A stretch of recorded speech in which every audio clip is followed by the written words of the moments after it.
Dwaraka seeds వారి Manas variety అండి. ఇది పూర్తిగా వైరస్ రానటువంటి విత్తనం. కొంచెం మనం ఇక్కడ ఈ రైతుకి ఇచ్చిన చోట రైతు మెయింటెనెన్స్ అనేది పర్ఫెక్ట్గా లేదు.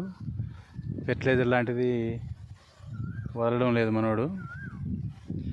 సరే, మనం ఇది రైతు వారీగా మనం చూపించడం కోసం మనం శాంపిల్ పర్పస్లో ఇక్కడ ఒక రైతుకి ఇచ్చి పెట్టియడం జరిగింది. దీని యొక్క గుణం ఏంటంటే వైరస్ రానటువంటి విత్తనం ఇది.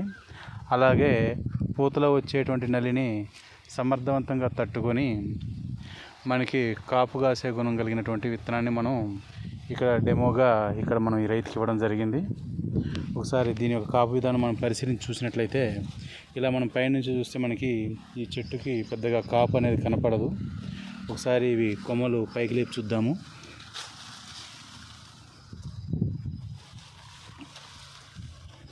కాయ సైజు పరిమాణం ఇలా ఉందండి.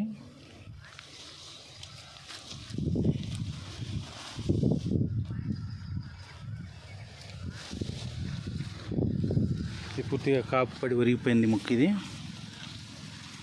దీని ఏంటంటే ఇది పెట్టే విధానం ఏంటంటే మామూలుగా మనం మిర్చి పెట్టే ఏరియాలో అయితే దీన్ని మొక్క నాటి పాటు చేసుకుంటా చుట్టూ బోదకట్ట ఎక్కిస్తారు. అంటే మొక్క చుట్టూ మట్టి అనేది కట్టలాగా పోస్తారు. ఇదేంటంటే వీళ్ళు ఇక్కడ టమాటా పెట్టే ఏరియా కావడంతో వీళ్ళు ఆల్రెడీ కట్ట వేసిన దాని మీద పేపర్ పరిచి ఈ మొక్క నాటడం జరిగింది. దానివల్ల ఈ మొక్క కాయ బరువు తట్టుకోలేక కిందకి ఇలా ఒరగడం జరిగింది.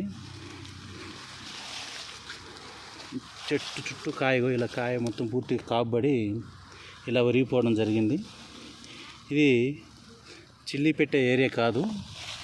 మనం ఇది ఏప్రిల్ 2వ తారీఖు మనం ఇక్కడ శాంపిల్ పర్పస్లో చూసుకోవడం కోసం మదనపల్లి దగ్గర పెట్టియడం జరిగింది.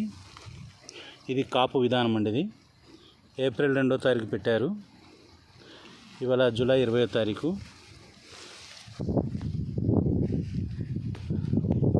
మూడు నెలల 20 రోజులు పంట. ఇది మొత్తం కాపు అనేది పూర్తిగా పడడం జరుగుతుంది. దీనికి ఆల్రెడీ పూతలో ఫ్లవర్లో నల్లి అనేది అటాక్ జరిగింది. ఇది అటాక్ జరిగినప్పటికీ నల్లిని తట్టుకొని మనకి కాయ పడటం అనేది జరిగింది. దీనికి కూడా మేము ఈ నల్లిని తట్టుకునే మందులు కూడా కొట్టడం జరిగింది. అయితే నల్లిని సమర్థవంతంగా తట్టుకునే వెరైటీ కాబట్టి అది పూతలో నల్లి అనేది తిరిగినా కూడా మనకి కాపు అనేది వేస్ట్ కాకుండా కాపు అంటడం జరుగుతుంది.